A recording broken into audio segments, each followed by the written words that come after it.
All right, welcome. Thank you for taking your lunch hour today to hang out with me, specifically talking about designing a life that you love, how to use the Eisenhower Matrix to prioritize. Those are super interesting dynamics that we have as individuals, whether that's our home life, our work life, or just life in general. How do we really do the prioritization? Because there's so many things that are demanding our time and our energy. And those are the two things that we need to manage those resources, our time and energy for sure. So I'm going to pop in and I have to share first.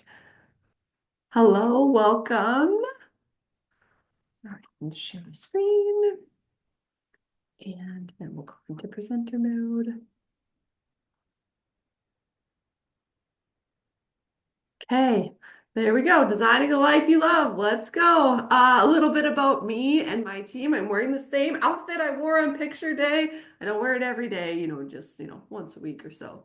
And that's my team. Those are the incredible people that I get to surround myself with on a regular basis. Those of you who know me know probably some of these people as well and the joy that they bring into my daily life. So, what is Light Consulting? Light Consulting is a fractional CFO. We help small and mid-sized businesses on the finance side, but it kind of is more like therapy. Finance is heavy. There's a lot of complicated things that go on with money, whether it's taxes, how to finance your business, doing all that stuff can be a little bit heavy, and we're here to make it light, make those decisions a little easier for you. And that's really what we do on a daily basis. We have about 200 entities that are underneath our preview and that these people are responsible for, and about 40 clients that sits under, and we are excited to do that work. Disclaimer, I'm going to give you some examples, stuff that works for me and that doesn't work for me. Everybody is in their own situation, so whether that works for you or not is might the results may vary, right? And I think we talk a little bit about it, accounting specifically in here, but we're talking about more softer things today than accounting. So just want to be cognizant of your guys' time and jump right into what you're here for, which is designing a life you love. So when we do these quarterly webinars, and Drew and Jenna on my team are like, so what do you want to talk about? And it's never really like, oh my gosh, yes, it is. I want to talk about this or I want to talk about that. They ask me maybe two questions, and I'm like, how about this? It's often a reflection of what we're experiencing in the moment. So when Drew asked me, I think maybe in January, I'm like, well, I went through this process to come up with my word of the year. And my word of the year is design. And how I came to that word of the year is by using the Eisenhower Matrix and thinking about the life that I wanted to live, not necessarily the life that I'm living right now. So Drew has a snip, and I have it too from a picture of where I found this online. So if you don't have your word of the year, you're like, what the heck are you talking about? What the word of the year is really trying to hone in on one word to focus on to draw you back into from a decision making process to be able to say, this is what I want to live or how I want to be. And this word aligns with that. So my word of the year is design. Some people on my team have the word balance or joy or those type of things, and really thinking about what do I want 2025 to feel like and be like. And for me, design came out of this exercise that I did, asking myself some certain questions, creating that list, narrowing it down, and then putting it in various places, including talking about it here on this webinar. So that's the process that I came through, and that's why we're talking about it today. Is my word of the year is design, and I'll talk a little bit about that. So when I was going through those questions, and a phrase that I've been using quite often in the last 12 months is this concept, and it probably it got a little bit deeper at Global Leadership Summit when I was listening to Edwin, and I can't remember his last name. Drew can drop it in the chat, because he's an out of the box thinker for sure. A little bit eccentric. His drawstring on his sweatpants were as long as his knees. So just funny things that we remember for people and their creativity. But I believe that we are created by the creator to be creative. Now, what gets in the way of being creative and what is your sense of creative? So I think, well, Melissa's team is on for sure. I'm not sure if Melissa's in the room, but Melissa's a doctor by trade, but she also has done art, and I've seen some of her art. And if you've been in her gallery, you've seen some of her art as well, and that's a creative outlet. Now, creative accounting, I think that's frowned upon, or at least this is being recorded, so we don't do creative accounting. But it's really about, for us, like living in spreadsheets. I know I'm going to nerd out here for a second, but doing a really complicated or really robust spreadsheet is something that a lot of people on my team really love. Like, how can we take this super complex situation and make it into usable data? So that's being creative, and here's the set of data. How do I make it useful? That's being creative. For me, one of the things that I kind of came into in 2024 is, why am I always drawn to multiple things? So those of you who know my background, I have my hands in a few different things. So like consulting, Dale Carnegie, Faith Forward, have another business called Light Workforce Solutions. I have a project in Mapleton, a project in Ulan that I'm messing around with. So what is doing that? And what I came to is, what a theme for me, and given on my skill sets and my God-given talents, is creating environments where people can thrive. So we utilize that, and then we can run this through this checklist. Is this in alignment with Sarah's life purpose of creating environments where people can thrive? And that's how we can think about, what is it that Sarah should be working on or not working on. And everybody's creative is different. So some people are artistically creative, some people are creative with music, some people are creative in spreadsheets, some people are creative in many different ways. And just because you are in one doesn't mean you can't be in another either. So just keeping that in mind. But the big thing, that even in just my last client meeting, he just is reading the book, The Power of Now. And in The Power of Now, and this is based on him describing it, I want to read it. I haven't read it yet. It was just recommended to me a couple hours ago. But in The Power of Now, what it's about is really honing in and living in the moment, like being absolutely present in the moment. And when we do that, if we can accomplish that, which means no distractions, no thinking of the future, no thinking of the past, we kind of feel this love, joy, euphoria kind of feeling. And when I pose this question of what gets in the way of being creative, there's a lot of things that get in the way of being creative. When it comes to whether your creativity is an actual piece of art, or whether your creativity is in that spreadsheet, or whether your creativity is designing a room and like putting together a room, all of those things are creative, and things get in the way of that, whether it be my cell phone that is buzzing, whether it's text messages, social media notifications, all of that. So those distractions that are a piece of that, whether it's the environment that I'm putting in. So we'll talk a little bit about how do you get into the state to be in design in that piece of the Eisenhower Matrix. But really, what I want you to take just a minute here, and even if you're in that group setting, if you have a piece of paper in front of you, or something to write on, just think, what are a couple things that are getting in your way of being creative? What are those distractions that have? So I'm just going to give you about 30 seconds to write down, what are those things that are getting in the way of being creative? Desista, dando largas e apaixonado. Encontrei um ambiente descontraído, jovem, cheio de games. Fliperamas, pista de dança clássica dos anos 2000, jogos de cartas, tabuleiros e muito mais. Entre um drink e outro, a gente se divertiu demais.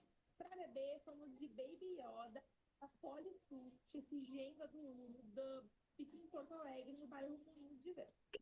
What did you guys come up with? If you want to drop it in the chat or come off mute and share something that you came up with, what is getting in your way?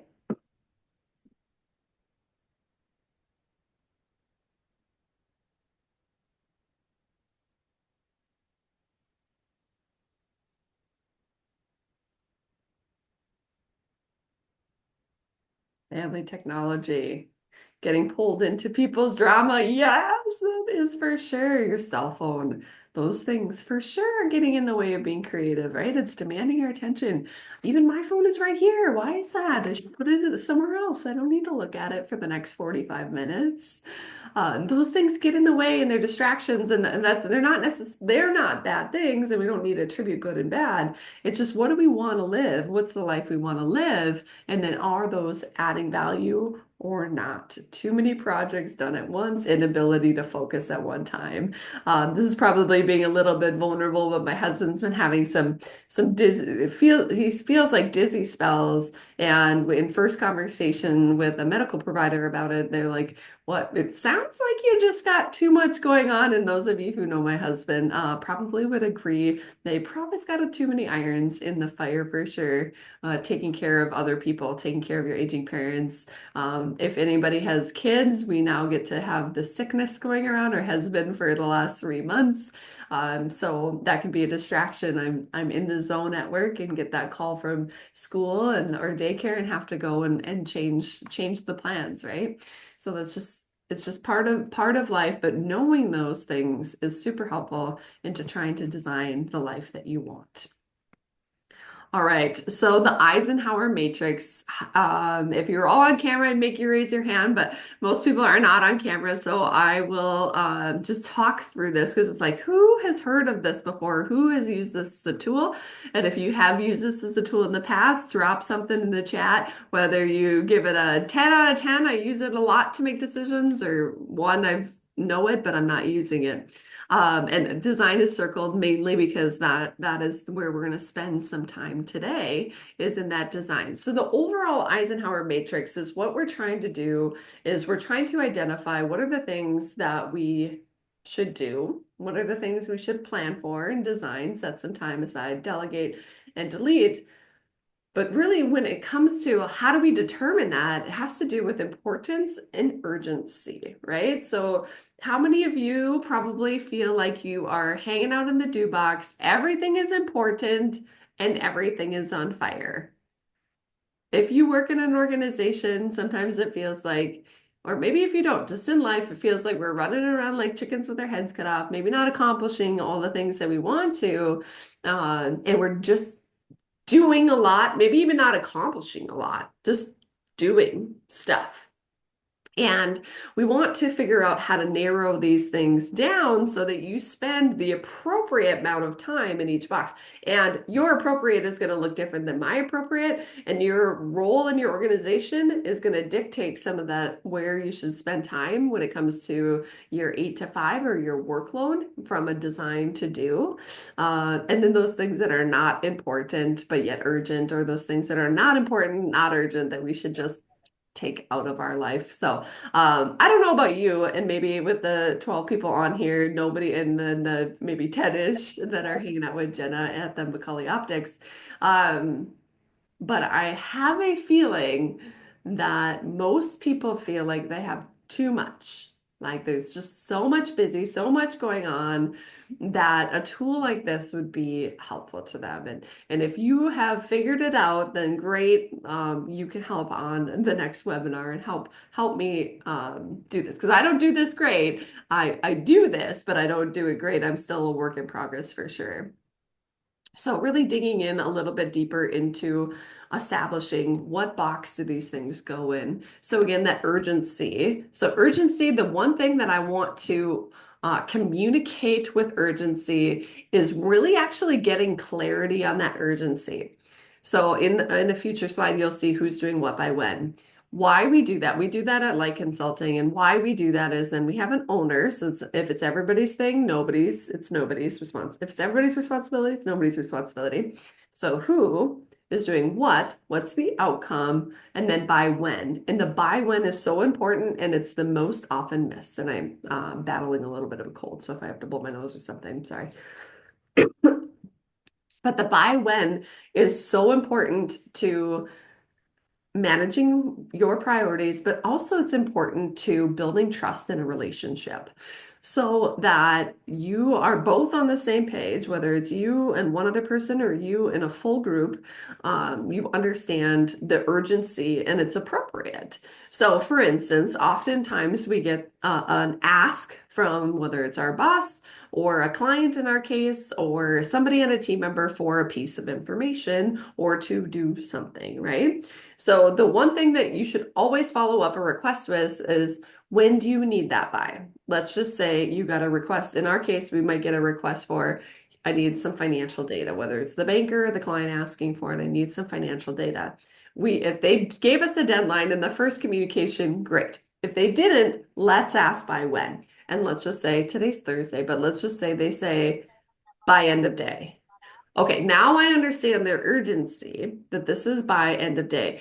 And I get to choose whether I can do that by end of day or whether my other things on my calendar can or cannot be shifted to be able to accomplish that.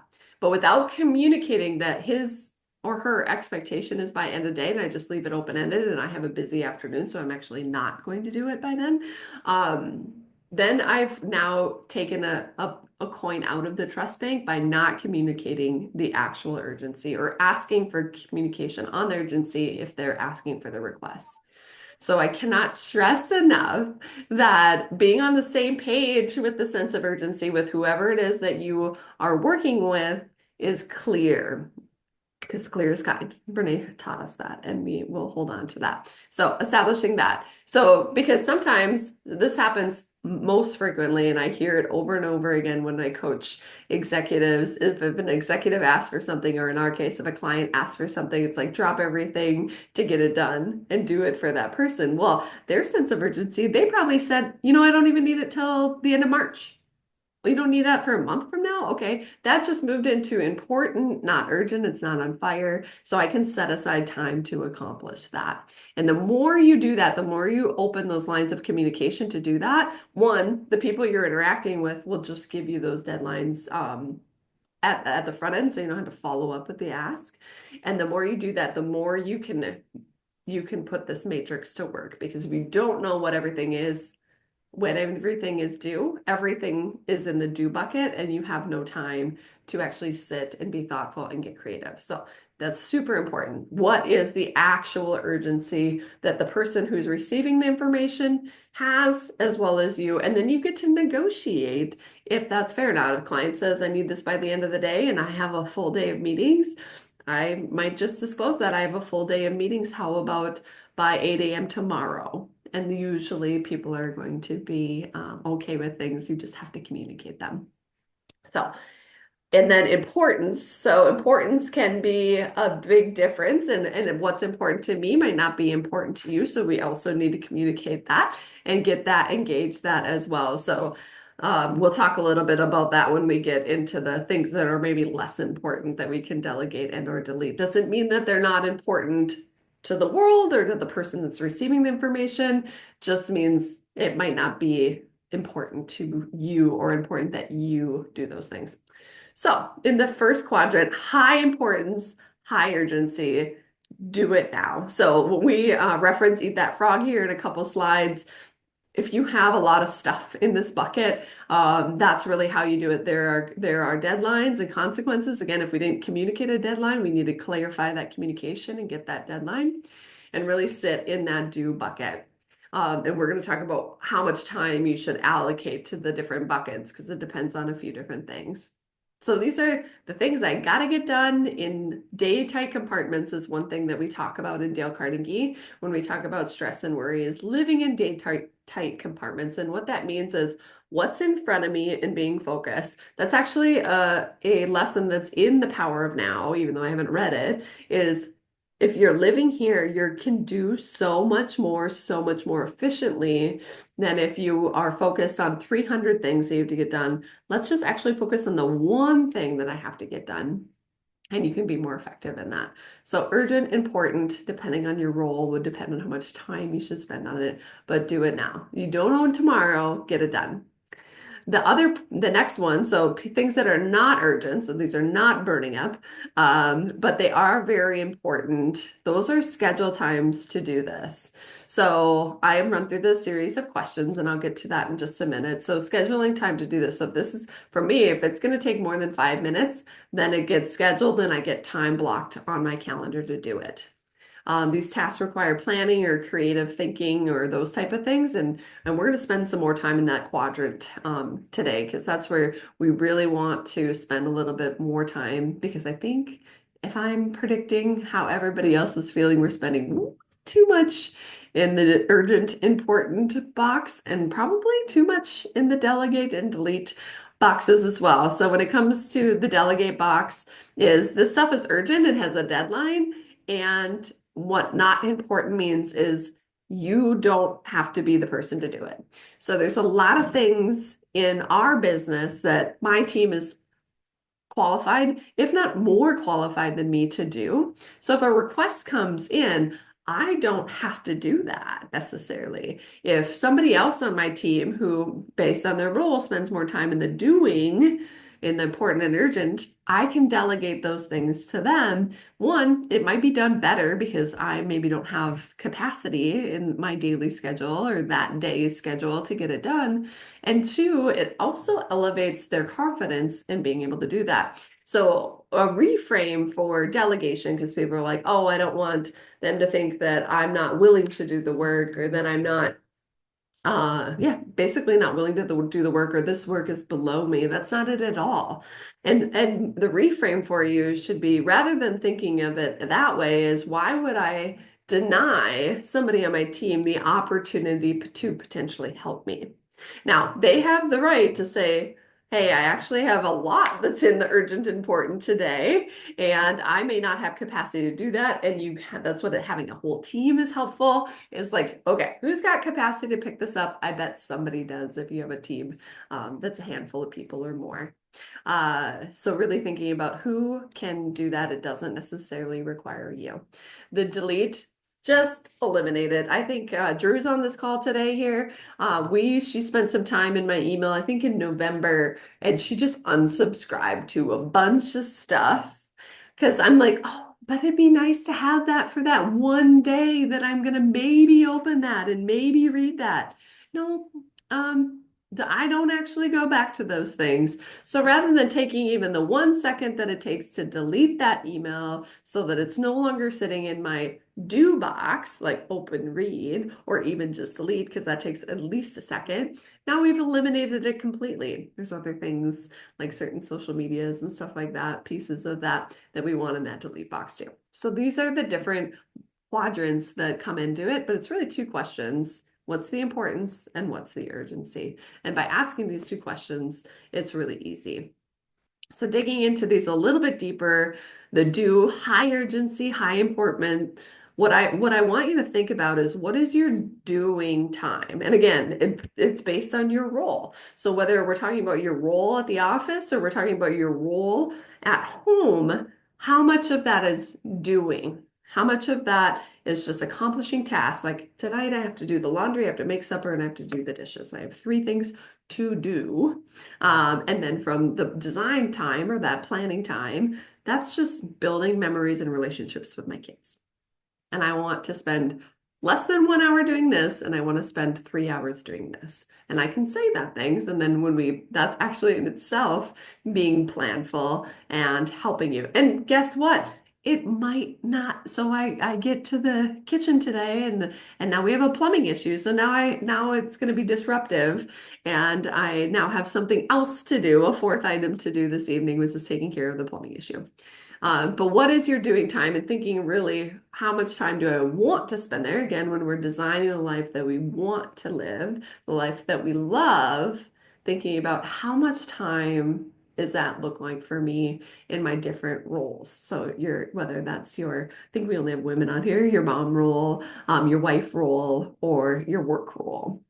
And then what do you do first? So we talk about the top three things you got to do today. So my top three things usually take less than 15, maybe 30 minutes. And they're like, send an email to XYZ, make this phone call that needs me to make it because of the emotional context of the call. And if we want to say that people in business are not emotional, that's wrong. That's not true.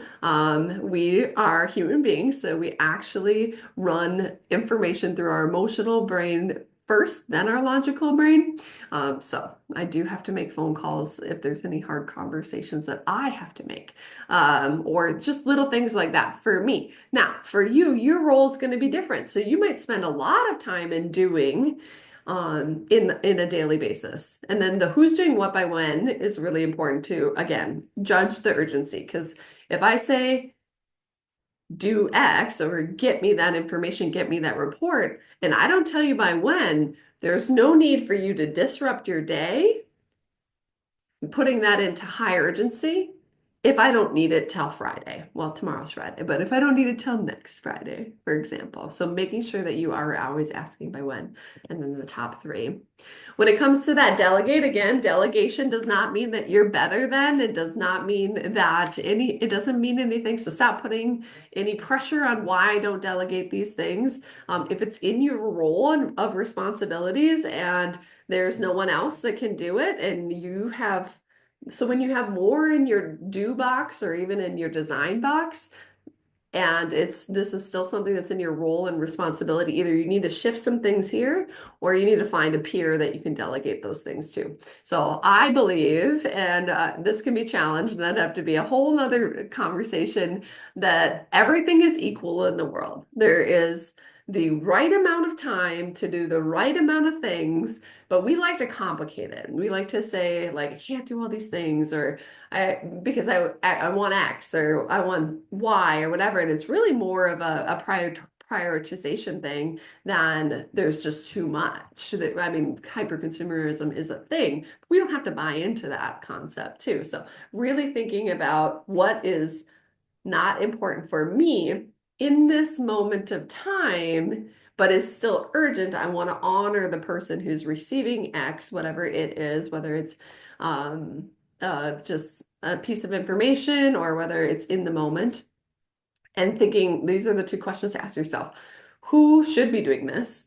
So if a request comes in for financial data to me, because maybe they just thought of me first, I'm sending that off because one, my team doesn't let me touch too much because I mess it up. But also so they can do it better. And two, I'm not probably the best person to ask. So just forwarding those emails and saying, hey, here's a request, and letting them do that. And then rather than inserting myself and saying, send it back to me, so then I can funnel it through, then I become a bottleneck. I don't want to do that either. So I want to delegate that, give that to them, CC me on it. So I am confident from a customer service, because that is in my responsibility, that we responded timely. And I know that, and I can check that off in my mental checklist, but I don't need to be involved in this at all unless you need something from me. And then it becomes a less than 5 minutes for me, and it maybe becomes an hour or two for that individual who can do that. And that's really, how do I ensure it doesn't come back to me, is really making sure that the end user knows that that person did all the work. They get all the glory, they get all the credit. Hey, go to them next time, and you don't have to wait on me potentially to respond. And oh, I forgot that this slide was in here, but delegating to your HIPO, your high potential team, that's what HIPO stands for. Identifying the need that you have in the moment. Who has the skills to say this is a new inquiry that comes in? One thing that has been a game changer in my business is when we shifted from Sarah makes most of the decisions to leadership team makes all the decisions, and not all of them. We have a lot of autonomy and people make decisions for themselves, but anything that involves more than just us or you as an individual, we bring to the leadership team. So one, that gives me an opportunity to vet it through people who think differently than me, but also gives me the opportunity to delegate really in a healthy way of who should be doing this. Because if it's not in my highest and best use that we've determined as a team, then I shouldn't be answering this email. I shouldn't be making this decision, if you will, and just having them do it. The other thing is making sure that they have the skill set that they need when it train them, and so it doesn't come back to you. Is it might take a little bit more time, and maybe you put some something on the calendar for design time, like I'm going to teach you how to do this so that it doesn't come back to me. One, they love that. They love that. People love to be together, and the opportunity to learn and take the time to that. Um, and I put this in here, the don't lie to yourself and others. And why I did that is don't pretend that they have capabilities that they don't have.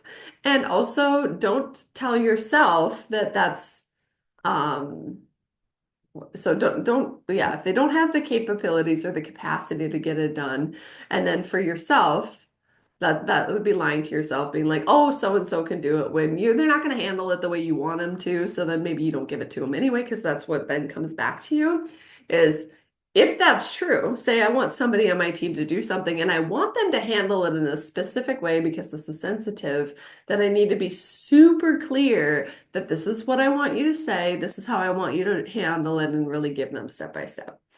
And if I think that it's just going to take less time to do it myself, then I have to be okay with that. If I do this one and deny them the opportunity to learn here, I'm probably going to have to do that again. And that's okay. That's just a choice that I'm making versus saying, "Oh my gosh, I have to do everything. My team can't do anything." That's not true. You've chosen not to train them or to show them in the past. So, as a leader, we got to look in the mirror first.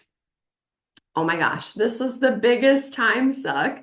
Not important, not urgent. There's so many things in our lives that are not important, not urgent. When you guys were talking about some of the things that deny you from creativity, like drama, I saw in there.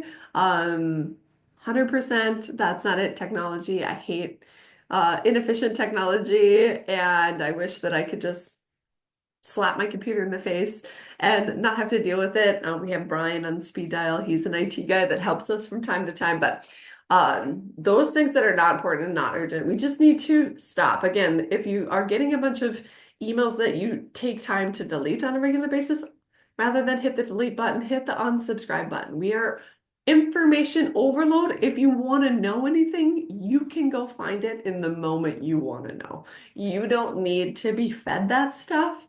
You can go find it when it's either in your do bucket or your design bucket. So keeping that in mind that our technology is not our favorite and then the drama piece. We just don't have to. Currently reading Let Them by or the Let Them Theory by Mel Robbins, and I've heard about this before. Actually, the first time I was introduced to it was Jenna Torgerson, who's on the call today, her husband, and it really is insightful. So if you are looking for something, and Mel's kind of fun to listen to, that would be one that will help you in these prioritization and not feeding into the emotional response that then can be drama. Like we don't actually have time for that. We don't have time to talk about other people. We got our own crap to figure out, so let's just not do that. Easier said than done, especially depending on the environment that we're in. But now, the time in design is so amazing. This is well, the reason that I chose this background is it's like when you do it now, but it's also very difficult to get into this mode. So would be the modes that you are in when you're feeling in flow. So if you've read Love and Work, which I've recommended before by Marcus Buckingham, he talks about getting into your weird or your red threads. And really that's where like, oh yeah, this is what I was made to do. This is something that makes me feel creative, that makes me feel good. And it's like kind of my highest and best use. So we want to spend some time in this. And what your design time looks like is going to be different for everybody because we're all different, a little bit different human beings. So a couple keys with this one is schedule it and don't move it. You put it on that day for a reason because you were trying to keep it an important, not urgent. And if you move it, then it then shoots into your to-do box where it's on fire now because I was supposed to do that on Tuesday. I have one of those right now that is actually due tomorrow.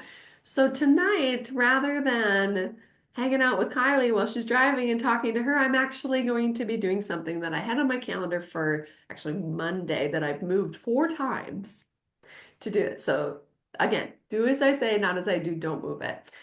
So schedule it. If you have to move it, then you have to be fully understanding that you are creating future stress because it does have a deadline. You might not be there yet, but it does have a deadline. The other thing is identifying the environment that makes sense for what you're doing. For example, I have time on my calendar every Friday at 7:30 to 9. Now, I do move it, mostly because one of my good things and bad things is I love to be available for people and I love to feel needed and loved.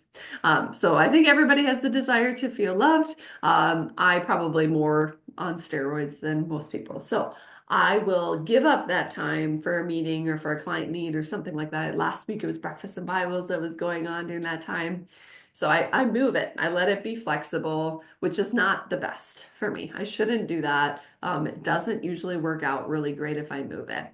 But the environment is super important. So there's some design time, some things where you're in important, not urgent, that you should be sitting at your desk for. So for me, if I have a project for a client, that's important, not urgent. And I should be sitting at my desk with my dual screens so that I can move things around and really zone in on it. I should have limited distractions. So whether that's at home or the office, depending on if there's humans at home or not, might be different for that in particular piece. And then also the frame of mind, what are all the tools that I'm going to use? Nate Berzaki, I know I said his last name wrong. He has a clip that talks about chocolate milk, like he got in a fight with his wife over chocolate milk. So you have to watch it. And he's talking about the chocolate milk people. He came home with chocolate milk, and his wife's like, "What's up with chocolate milk? Why'd you bring that in the house?" And he's like, "Well, because they said I should drink chocolate milk after I work out." And I thought I was going to work out, so I need to have all the supplies to be able to do that. And it's funny because the punchline is that he doesn't actually work out. And in her defense, I don't actually work out. Way funnier when he delivers it. That's his job. But the point of that is that we as human beings feel like we need to have all the things that we need to be able to focus. Well, one, don't let that stop you from getting into design time. And two, predict those things ahead of time. So if you're like, oh, I might need a little caffeine to do this, or I do my best work with a little caffeine, just bringing that into the environment. So when I was designing the life that I want to live, well, I don't know why I did quotes, but for 2025 and really leaning into this, one of the things that I really enjoy that I do not do enough of is creative thoughts. So, and what I'm experiencing in my life is that because some of my skill sets are demanded by the world, that demand is higher than my capacity, than my supply of time and energy. But there's things that I really, really want to work on that give me more time and energy. And how do you get more time?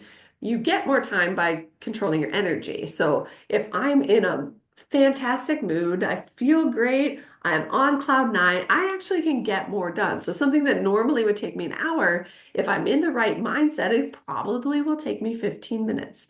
So that's how you control your time, is really thinking about what environments give me the right energy and what people probably give me the right energy to accomplish the things that I want to. So one thing for me is no negativity. Like, and Bryce makes fun of me because I talk about it all the time.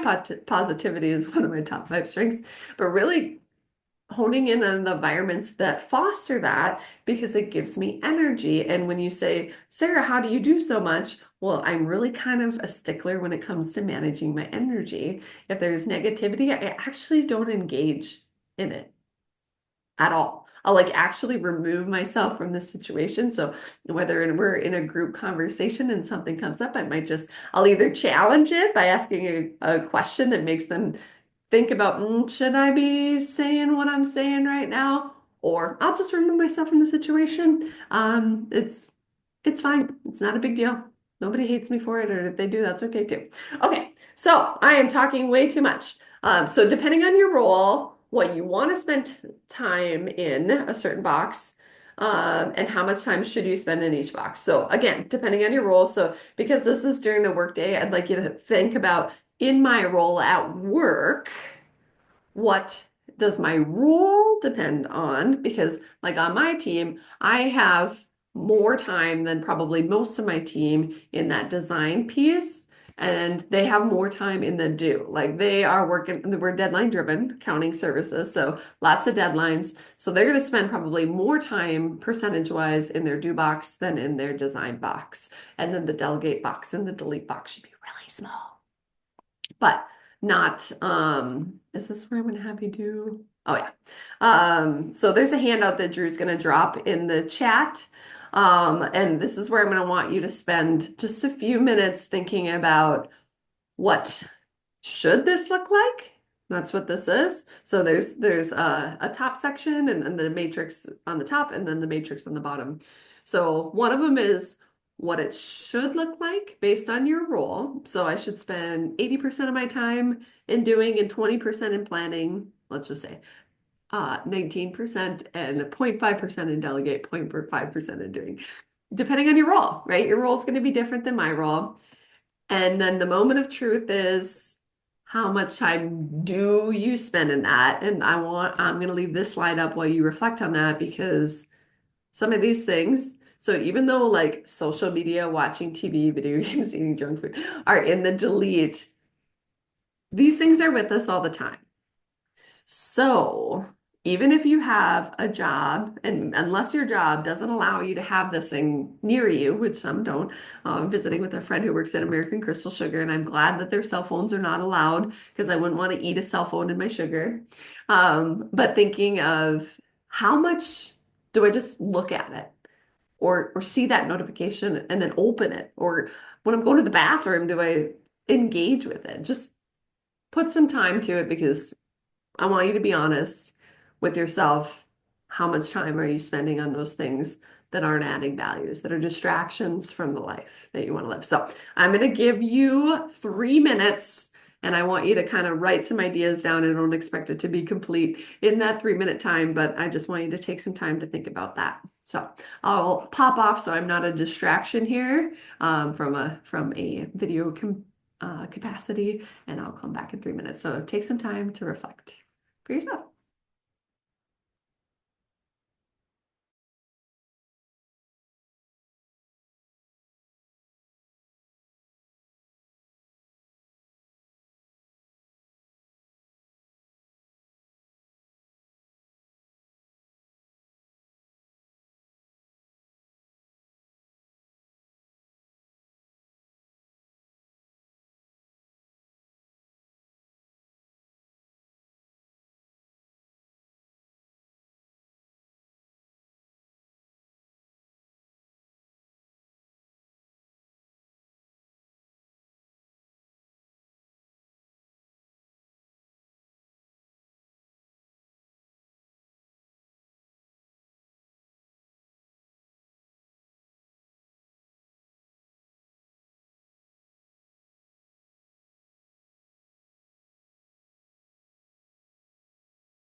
All right. Thank you for taking some time to do that, to put some things in the boxes. One thing that I hope actually happened was that was convicting. So I talked a little bit about us being emotional beings. The only way we can get to change is if we invoke an emotion in us, so that we can. Although we like to think we're super logical, we are super emotional. So if that felt yucky that you had more time in your delete than you should, that's okay. That means you can design a life different than you have today and keep moving forward. All right, I don't know how to might have to stop share and reshare just because I wasn't sure what box I was in. Not for, technology, just like we talked about. We'll go here and share.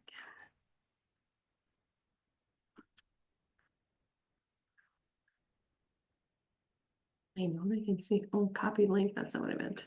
I meant to hit present.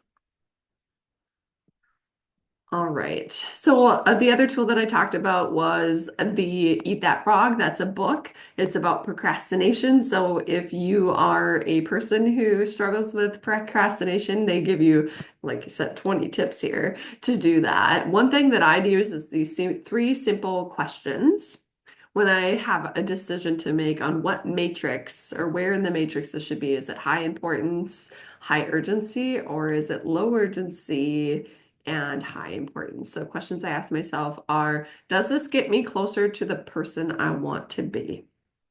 So one thing that I was wrestling with is my term's up at the Park Christian School Board, and do I want to serve another term?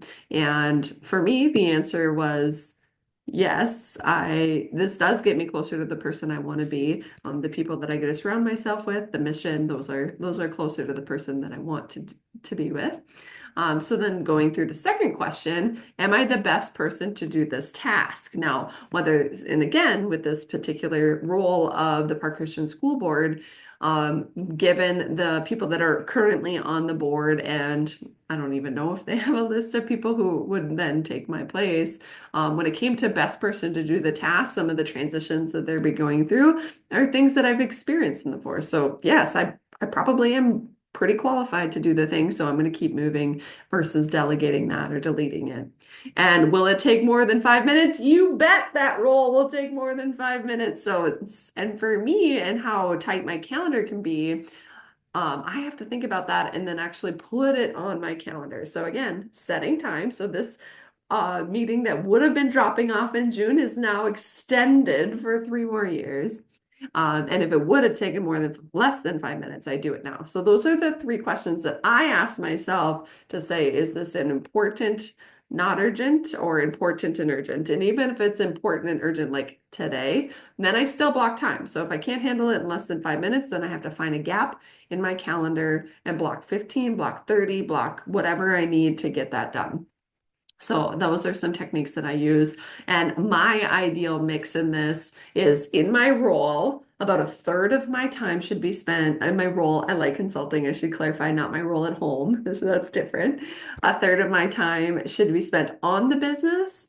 A third of my time should be in the business serving clients.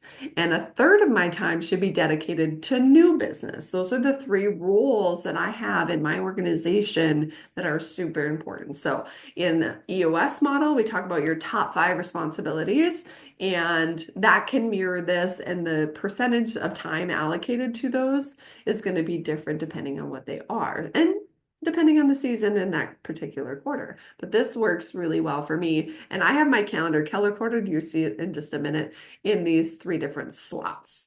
The quadrants that I should be spending time on, like on a weekly basis, I should be spending 25% of my time doing, and 65% of my time designing, and a little so in like how much of this is in here. So in the design time, the thing that the clients really value from me is that strategic planning, that stuff that is important, not urgent. So even in the client work, I'm not hanging out over here often. Sometimes I do, but often want to hang out in the important, not urgent stuff. So that's why design time is so high. Delegate. So again, I have to spend at least 10% of my time delegating. And part of that is either pushing things off to other people or giving them clear instructions so that it doesn't come back to me. So I'd love to say that number is less than 1% like the delete. But it's not true because I still have people who need to learn, and that's okay. In that delete, I don't spend much time. Like I was teasing about the toilet thing when you go to the bathroom, like that's about all the time I spend on social media during the 8 to 5 is I can maybe check. Well, I'm going to the bathroom. Otherwise, I'm maximizing that day. No TV, no nothing, no funny businesses really going on. But for Sarah West between 7 a.m. and 5 p.m. So I do really not spend much time in that. Here's a couple tools that we use or that I've seen used for this. So this is Trello. So on my to-do list, I have urgent, important, the things I need to do. On Trello, you can put due dates, you can put attachments, you can put all those things. Our team uses this a lot. And then important, not urgent. Everything else from a delegate, delete, I don't even have columns for those because I just take care of those as they come in. And for a delegate, if I need to put that into important, not urgent, because I need to teach something somebody, then that's going to be in that column. But if it's a delete, it doesn't even make the list. If it's a delegate, it just gets forwarded. Here is the post-it. So you can actually, I've seen in offices actually having the quadrants on the wall, and whether the post-its are color coded or you just move color those post-its into the quadrants, that works too. And I think about like how many things that we have in the important, not urgent that then shift over to now it's urgent because I waited, I moved it around too much. Is this my last week? No, this is my this week calendar. So this LW8, so what the green is for me is billable time. So that just means no, green is money, right? So it's billable time for me, and I need to spend about a third of my calendar on billable time. You can see it's really light here this week. And then I need to spend a third of my time on new business. That's the orange. So anything that's networking where I can hang out with people who aren't clients yet, that is the orange. And then I need to spend a third of my time on the business. So the purple is internal meetings, moving those things forward, those type of stuff. The blue is just what I put on there, like my marriage is important. So I have on Wednesdays lunch are blocked to have lunch with Chad. Now it doesn't always work and that thing can move, but it's important to us that we have that time to connect outside of being with the kids. So that's what that is. And then so that's how I do it is with my Trello board or sorry, with my calendar. My verse of the year that feeds into design is, and we know that for those who love God, all things work together for good, and for those who are called according to His purpose. Now, why I wanted to share this is because I have to spend time in important, not urgent, to be able to understand His purpose for my life. Otherwise, I'm just going to be reacting to the world and what the world says is important. So whether that is client demands or whether that's my family demands or whether that's my somebody liked something or didn't like something on Facebook, if I focus on that stuff and don't spend intentional time in what's important but not urgent, I'm going to miss it. So that's why I chose that as my theme verse for the year. So that's all I have for today. We have just a few minutes for questions. Who has the first question?